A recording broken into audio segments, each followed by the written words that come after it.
मुझे अपेक्षा है, मुझे बाबा साहब की कृपा से बहुत कुछ मिल गया, मैं संतुष्ट हूँ अपनी लाइफ से और मैं गलत नहीं। बस इतना ही मेरा एम है कि जो भी मैं लिखूं, और मेरा तो मायावती के प्रति तो मेरी नफरत बहुत ज्यादा हो, मैं तो लड़ पड़ता हूँ बहुत से लोगों से, क्योंकि मायावती ना होती तो हम आज मेरा समाज वर्तमान स्थिति में नहीं होता, बहुत अच्छी स्थिति में होता, शासन कर रहे होते हम लोग। और कुछ काशीराम की गलतियों से कमजोरी समझो, काशीराम जी ने बहुत कुछ दिया समाज को, लेकिन कुछ कमजोरियां हर आदमी में होती है, नहीं तो भगवान ही हो जाए ना। उनका फायदा मायावती ने उठाया, जो मेरा मानना है। बीएसपी से मैं डायरेक्ट नहीं जुड़ा हुआ हूँ, बीएसपी के कार्यालय से भी मैं डायरेक्ट नहीं जुड़ा हुआ हूँ, लेकिन जो मीडिया रिपोर्ट के अनुसार मैं जितना निष्कर्ष निकाल पाता हूँ, जैसे माननीय काशीराम लकवा लगने के बाद पराश्रित हो गए थे, उनके नाम से दूसरे लोग पेपर जारी कर रहे थे और उसे माननीय काशीराम जी का आदेश बता देते थे, और पूरा जो है बहुजन समाज पार्टी इसको स्वीकार करती थी। आज मैं वही देखता हूँ कि पेपर बहन जी के नाम से निकलते हैं, उसके पीछे साइकोलॉजी किसी और की चल रही, क्योंकि वो तुरा नहीं है जो बहन जी की तुरा थी, बात करने की, बात को रखने की, जो जोश था, जो सोच थी, वो आजकल उनके लेखों में आ नहीं रही, पोस्टों में आ नहीं रही। तो इसलिए जो पोस्ट जो एक्स पर उनकी छपती है, वो उसकी ड्राफ्टिंग करने वाला कोई और ही व्यक्ति है, वो बहन जी से पूछ कर भी नहीं लिखा जाता। और ही है, और ये बहन जी है, बहुत सशक्त नेता थी, लेकिन इन्होंने अपने लालच में और स्वार्थ में अपने आप को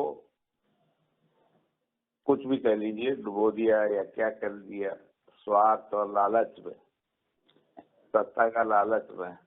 और मेरा जो मानना है, मैंने जो हकीकत बताऊं कि ये बहन जी है ना, ये बीजेपी और आरएसएस के दबाव में इतनी है, क्योंकि बहन जी के हाथों काशीराम जी की, अब एक वो क्या है, प्रमोद कुरेल जी दिल्ली में ही रहते, शायद आप जानते हैं, प्रमोद कुरैशी, कुरेल, मैं उनसे मुलाकात नहीं, दिल्ली में रहते हैं, एक्स MLC है, मेरी मुलाकात नहीं है ना। इन्होंने तो एक अपना, अरे देखेंगे तो आप YouTube पे इनका एक वो है वीडियो, उन्होंने प्रूफ किया है कि मायावती काशीराम की हत्यारे में, उनका कहना है, और किसी हद तक मैं भी मानता हूँ।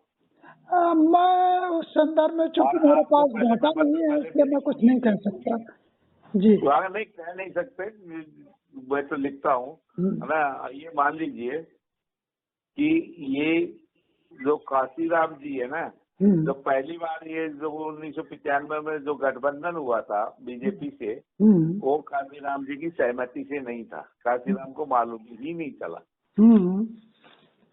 वहाँ वो, चूंकि मैं लखनऊ में था तो मुझे पूरा घटनाक्रम मैं जानता हूँ, हालांकि मेरी राजनीति में नहीं था, लेकिन सोशल तो था ही। तो वो पहली बार जो हुआ, वो मायावती ने विश्वास में नहीं दिया था, और बाद में काशीराम को मजबूर किया था। तो ऐसे ही है बस। और ये तो मुझे तो ये शंका होती है कि आरएसएस और मायावती ने मिलके काशीराम को ठिकाने लगाया, क्योंकि काशीराम रहते तो ये नहीं करने देता ज्यादा लंबे समय तक। और दूसरा, काशीराम जी की कुछ कमजोरियां थी, मायावती उसका फायदा लेगी, लिया ब्लैकमेल करके, और क्या कर सकते ना। और ये सामाजिक हित में नहीं था। जहाँ तक हमारे पास मीडिया रिपोर्ट्स हैं, हमारे पास जो मीडिया रिपोर्ट्स हैं, और मीडिया रिपोर्ट्स पर जो हमारी एनालिसिस है, वो थोड़ा सा इस तरह की है कि ऐसा बताया जाता है कि जब गेस्ट हाउस कांड हुआ था उस समय हाँ। माननीय काशीराम जी की तबीयत खराब थी और लालजी टंडन जी माननीय काशीराम जी से मिलने आए, उनकी तबीयत देखने आए और वहीं पर उनका जो है गठबंधन हो गया और मायावती को ऑफर दे दिया गया मुख्यमंत्री होने का। और मुलायम सिंह जी ने काशीराम जी से बात करने की कोशिश की, काशीराम जी ने उनका फोन अटेंड नहीं किया और वो सरकार गिरा के बीजेपी के समर्थन से मायावती को जो है मुख्यमंत्री बनाने का घोषणा कर दी। उसी पर गेस्ट हाउस कांड हो गया। नहीं नहीं, ऐसा नहीं था। जब मुख्य मेरे को बहुत अच्छी तरह मालूम है, जब ये गठबंधन हुआ बीजेपी से तो मायावती ने दिल्ली में बैठ के गठबंधन किया। मायावती तो लखनऊ में जिस दिन मुख्यमंत्री बननी थी तब आई थी, है ना। और रही गेस्ट हाउस कांड, तो आप तो वकील है, ये जो एक न्यायिक आयोग बैठा था उसकी रिपोर्ट सार्वजनिक नहीं हुई। 4 बार मुख्यमंत्री रही मायावती। तो उसकी जो न्यायिक गेस्ट हाउस कांड में न्यायिक ये तो बढ़ा चढ़ा के बीजेपी आरएसएस वालों ने, हुआ कुछ ऐसा नहीं है कि नहीं हुआ, लेकिन इतना बढ़ा दिया कि ये साले एक ना हो पाए। और रही बात आपको जो रिपोर्ट्स या जानकारी हो या ना हो, मुलायम सिंह समाजवादी पार्टी का निर्माण जैसे बीएसपी का काशीराम जी ने किया, तो समाजवादी पार्टी का भी निर्माण काशीराम जी ने ही करवाया। ये समाजवादी पहले तो वीपी सिंह के उसमें था, जनता दल का पार्ट था। जनता दल का पार्ट था, लेकिन काशीराम जी की प्रेरणा ये थी कि हम 85 को लेके चला, तभी सफल हो सकते हैं इस ब्राह्मणवाद से। तो ये समाजवादी का निर्माण भी सेम जिस तरीके से काशीराम जी ने बीएसपी का निर्माण किया था, तो वो भी सेम उसी का निर्माण हुआ था। अब ऐसा नहीं है, लेकिन ये तो बाद में अटल बिहारी वाजपेयी का स्टेटमेंट नहीं आया था कि काशीराम और मुलायम मेरी छाती में वो कीले की तरह चुभ रहे थे, वो मैंने हटा दिए। तो यही है। और रही बात ये आरएसएस वाले ये जितने भी मनोवादी हैं, एक लंबी सोच के तहत थोड़ी बहुत कुर्बानी भी देते, ऐसा नहीं है।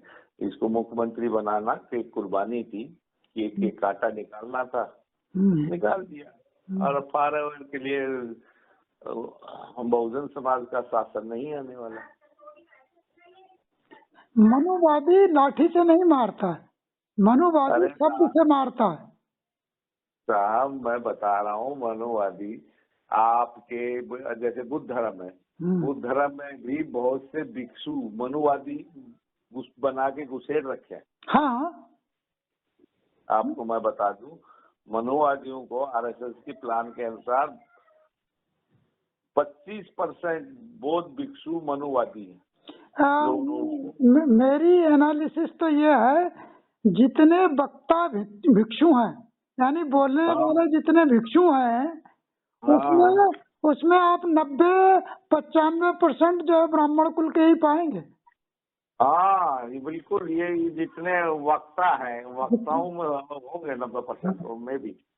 जो 95% जो भिक्षु बोलने वाले हैं वो सब ब्राह्मण कुल के हैं। बिल्कुल।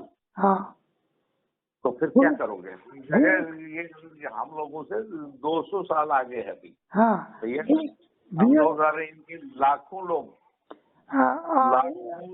डोनेट हैं, आरएसएस को डोनेट है लाखों लोग, और आपको पब्लिक में ऐसे घूम रहे हैं पता भी नहीं चलता। हाँ, इसीलिए अभी मैंने एक रिपोर्ट के अनुसार मैं आपको बता दूं कि आरएसएस और बीजेपी शेड्यूल कास्ट के हर शहर में कुछ लोगों को सैलरी पे रखी है अपना प्रचार, वो भी शेड्यूल कास्ट के लोगों को सैलरी देती है मंथली जी, ऐसी रिपोर्ट है जी।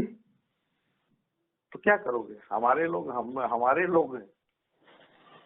नहीं तो सर इसमें ये चीज एक चीज और भी निकल के आती है कि हमारे समाज के जो लोग क्या कहते हैं वेल इस्टेब्लिश हो गए, जिनको सुप्रीम कोर्ट ने क्रीमी लेयर के नाम से संबोधित कर दिया, इन लोगों ने एक कोई ऐसा आर्थिक मॉडल भी तो डेवलप नहीं किया जहां पर हम अपने समाज के जो बुद्धिजीवी वर्ग है और अनएम्प्लॉयड है उसको हम कहीं पर फीडिंग कर सकें।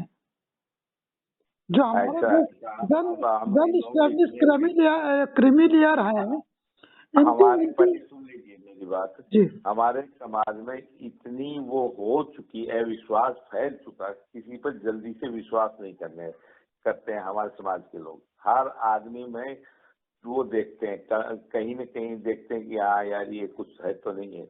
मैं देखता हूँ लोग, और हमारे समाज में एक राजनीति थी, पॉलिटिकल द्वारा हम लोग संगठित हो सकते थे, लेकिन वो फेल कर दिया आरएसएस मायावती के थ्रू। नहीं सर मैं आपसे सामाजिक है, सामाजिक जैसे मेषराम है।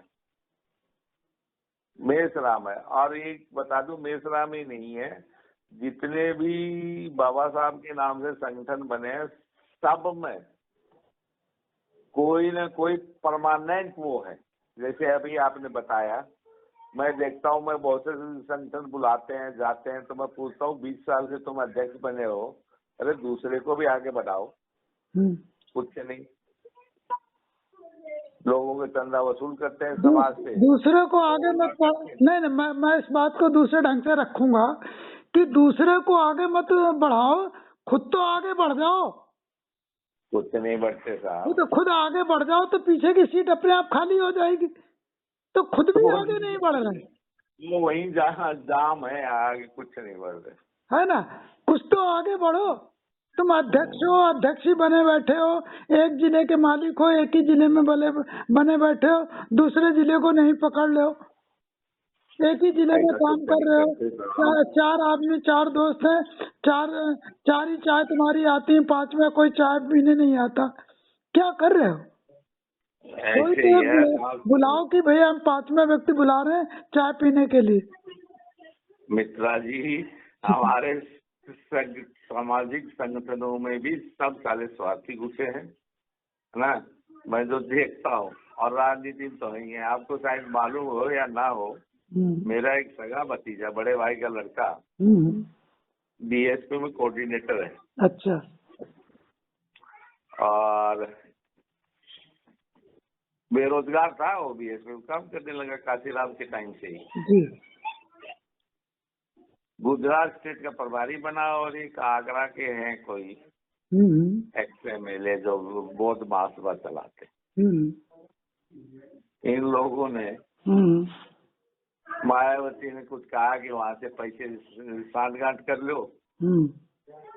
उन्होंने सांठगांठ मायावती के लिए तो नहीं की, अपने लिए कर ली। अब वो 50-60 करोड़ रुपए खा गए वो सदाओं में। समाज को भी ऐसे बिक रहे हैं लालच। मायावती अपने खींच रही है पैसे। अब क्या जरूरत थी इसको इतना करने की साहब। अगर छोड़ भी नहीं रहे मायावती को, तो ये अब बीएसपी का जनाधार इनके हाथों अब नहीं बढ़ने वाला, तो कम से कम किसी दूसरे अच्छे मिशनरी आदमी को बागडोर दे देनी चाहिए। अरे अपने ही दल के दे दे। अब उसको तो भतीजे दिख रहे हैं, परिवार दिख रहा है, भाई दिख रहे हैं, भाभी दिख रही है। हेलो, हाँ मैं सुन रहा हूँ, आप बात पूरी करें। तो क्या करें, क्या कर सकता आदमी, समाज में विश्वास ज्यादा हो गया। अब चूंकि सर आप तो लखनऊ में हैं, उसमें पहचाना नहीं जा सकता कि कौन सही है कौन गलत है। बहुत से लोग सही भी है, लेकिन वो भी संदिग्ध दायरे में आ जाते हैं। और जो देख अच्छे हैं, जो आप कह रहे थे, वो मुंह बंद किए बैठे हैं घर में, वो बोल भी नहीं पा रहे। कह रहे यार, बहुत से लोग मेरे को लिखते हैं कि भैया क्या करें, अपनों से लड़ना ठीक नहीं है। लोग सही बोलते हैं तो लोग लड़ने लगते हैं, अपने ही गाली गलौज कर जाते हैं तो अपनों से लड़ें तो भी क्या लड़ें। बहुत से लोग मुझे नहीं लिखते हैं। सर, मेरी सर शोध कार्य ये है, और मैंने उस शोध कार्य को डिस्क्लोज भी कर दिया है। आप अगर मायावती के खिलाफ सोशल मीडिया पर लिख रहे हो तो अपने समाज का कोई आदमी आपको गाली गलौज नहीं करेगा। जो गाली गलौज करेगा वो जो है मिश्रा का भक्त होगा। वो तो और है। मिश्रा के भक्त जो है बूथ लेवल तक फैले हुए हैं। बूथ लेवल पर भी आपकी अगर कोई मीटिंग हो रही है तो वो उसमें एक ऐसा सफूका छोड़ देंगे कि आपकी मीटिंग फ्लॉप हो जाएगी। किसी गांव में एट्रोसिटी हो, भक्त ना होते तो माय डियर सर, हाथी नहीं गणेश है, ये जब नारा लगाता तभी विरोध कर देते तो आगे ही नहीं बढ़ते। हाँ, जब मायावती को आगे बढ़ने का मौका ही नहीं मिलती। ये बहुत आगे बढ़ चुकी पंडितों को लेके। हाँ, और शुरू में ही रोक देते समाज के लोग कि ये गलत है। मायावती को एहसास करा देते कि तुम गलत हो, तो मायावती गलत नहीं होती।